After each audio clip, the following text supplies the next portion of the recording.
An F-15 Strike Eagle, 2 crew, shot down over Iranian airspace. One pilot's been pulled out, the other still missing. And here's what Washington isn't telling you. This jet was flying out of RAF Lakenheath in the UK. That's not a Middle East base. That's a European forward position. So why was a European-based fighter this deep into Iran? Let's talk about what just collapsed in the Pentagon's war strategy. I'm getting the facts straight from multiple U.S. sources who've confirmed this to CNN. An American F-15E Strike Eagle, that's a dual-seat fighter bomber capable of hitting targets deep behind enemy lines, got taken down somewhere over central Iran. The crew? 2 people, a pilot and a weapons systems officer in the back seat. One's been rescued alive, getting medical treatment right now in U.S. custody. The other one? Still out there.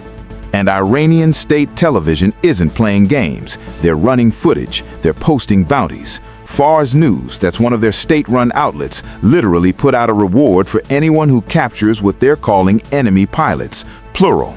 They know there were 2 people on that jet, and they're hunting for the second one right now. Look, this isn't some remote drone strike gone wrong. This is a manned American fighter jet, one of the most advanced air-to-ground platforms the U.S. Air Force operates, getting knocked out of the sky by Iranian air defenses. And the search and rescue operation, it's happening in real time. CNN geolocated video showing low-flying aircraft and helicopters over Khuzestan province in central Iran. That's about 470 kilometers south of Tehran. The formation? Textbook combat search and rescue. 1 plane flying low, 2 helicopters trailing behind for air-to-air refueling support. That tells you the Pentagon's throwing everything they've got into getting that second crew member out before Iranian forces do.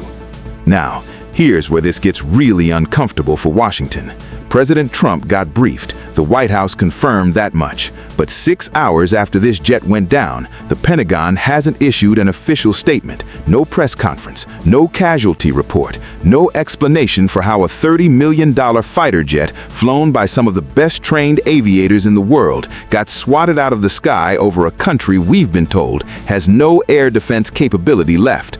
Remember what Trump said last month? Standing in the Oval Office, he told reporters, and I'm quoting here, "We literally have planes flying over Tehran and other parts of their country. They can't do a thing about it." Can't do a thing about it. Well, they just did. And this isn't the Pentagon's first aircraft loss in this conflict, but it is the first one shot down over Iran. Earlier in the war, 3 F-15s got destroyed in a friendly fire incident when Kuwaiti air defenses mistook them for hostile aircraft. That was bad. That was a training failure, a communication breakdown. This is different. This is an enemy air defense network that was supposed to be crippled, turning out to be a lot more functional than anyone in Washington wanted to admit. Let's talk about the jet itself for a second, the F-15E Strike Eagle. This isn't your standard air superiority fighter, it's a bomber, dual role. It can dogfight if it has to, but its real job is penetrating enemy airspace and dropping precision-guided munitions on high-value targets. It's got the range to fly deep, the sensors to find targets in the dark, and the weapons load to level infrastructure. The crew setup? Pilot in front, weapons systems officer, WSO, in back. The WSO's job is to manage the radar, select targets, monitor threats, and make sure the pilot doesn't fly into a surface-to-air missile envelope. These aren't rookies. You don't get assigned to an F-15E unless you've got thousands of flight hours and you've proven you can operate in contested airspace. And yet, one of them is MIA right now, somewhere in central Iran, possibly injured, possibly evading Iranian patrols, possibly captured. Iranian state media released photos, wreckage, tail section with visible markings. You can see part of the logo, U.S. Air Forces in Europe, red and white striping on the tail fin. Another piece of debris with the words "Caution, use only non-magnetic fasteners." That matches a rear section of an F-15 that sits between the engine and the horizontal stabilizer. Peter Layton, he's a fellow at the Griffith Asia Institute, former Royal Australian Air Force officer. He looked at the images and said, quote, "From the structure, it certainly looks like an F-15, and from the tail flash stripe markings from the 48th Fighter Wing based at RAF Lakenheath in the United Kingdom." RAF Lakenheath, that's in England. So let me connect the dots here. This wasn't a jet flying out of Al Udeid Air Base in Qatar. It wasn't launched from a carrier in the Persian Gulf.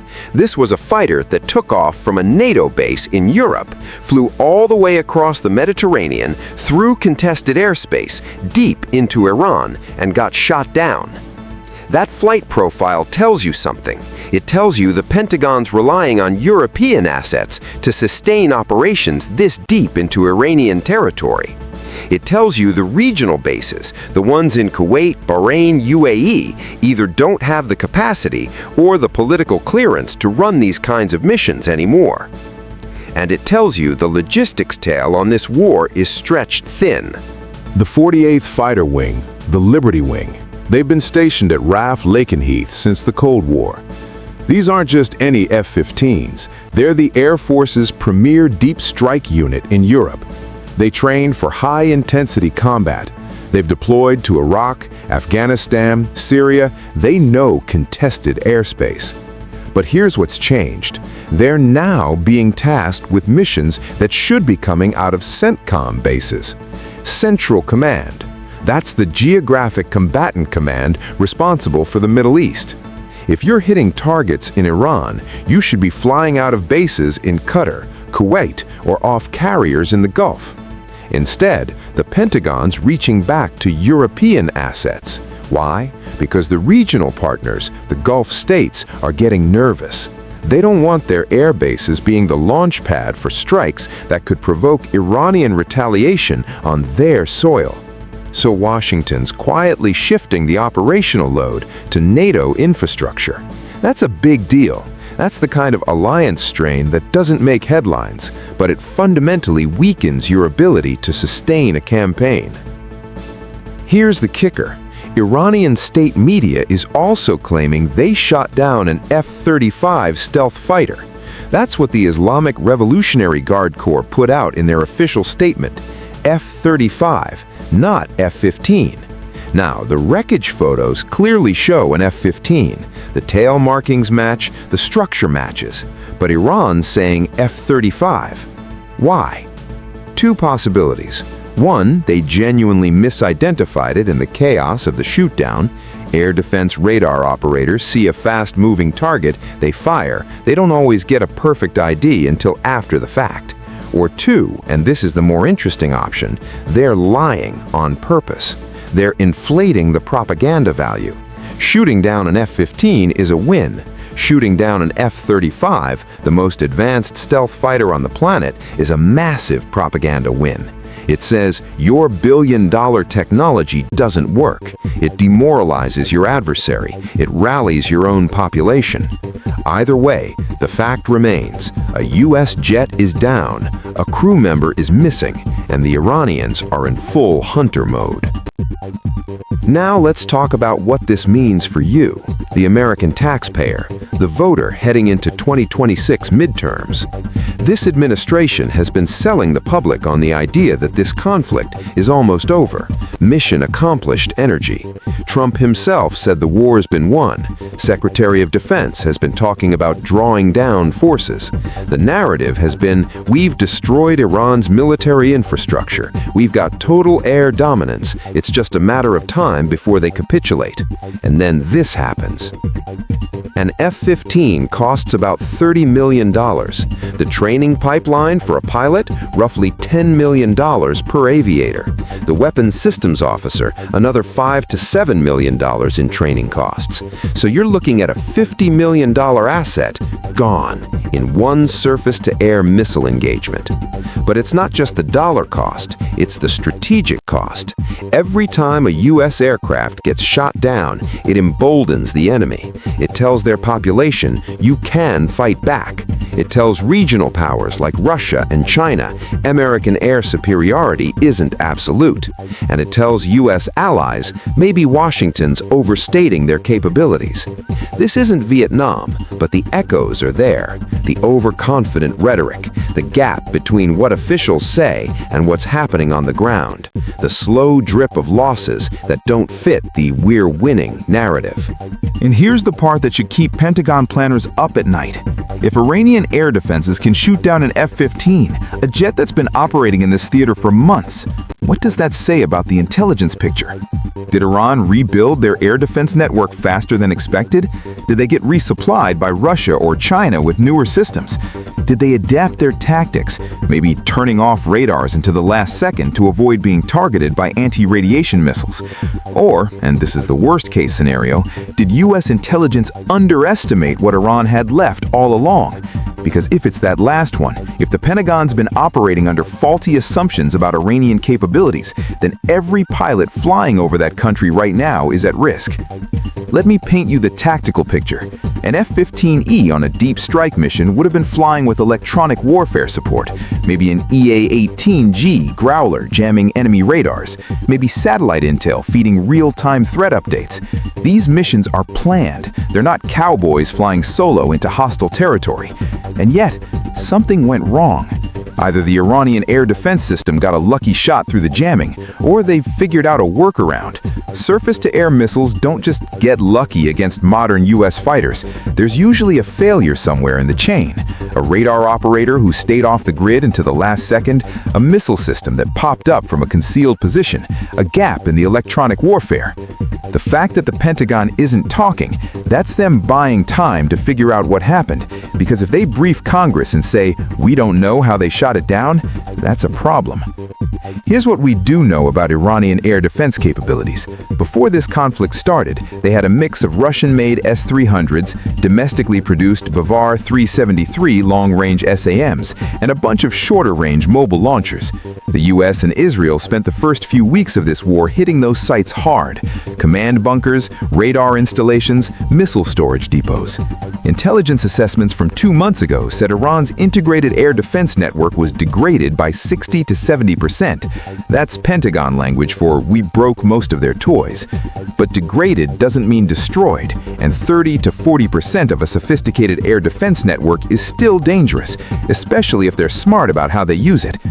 What Iran's been doing, and this is straight out of the Russian playbook from Syria, is dispersing their remaining systems. They're not keeping them in fixed positions anymore. They're moving launchers every few hours. They're using civilian trucks to transport missile batteries so they blend into normal traffic patterns.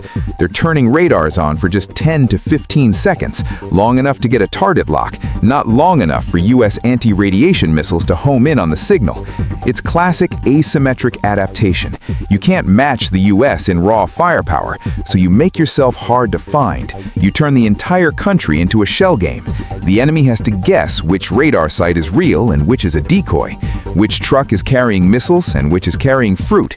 And when you do get a shot, you take it, you fire, you relocate, you disappear.